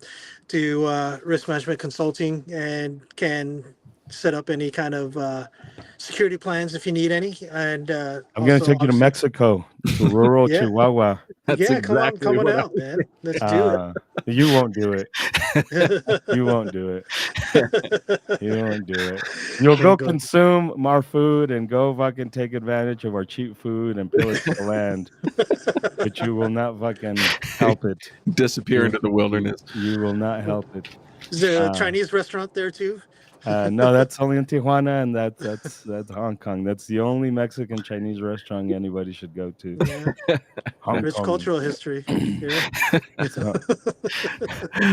All right, guys. All right, fellas.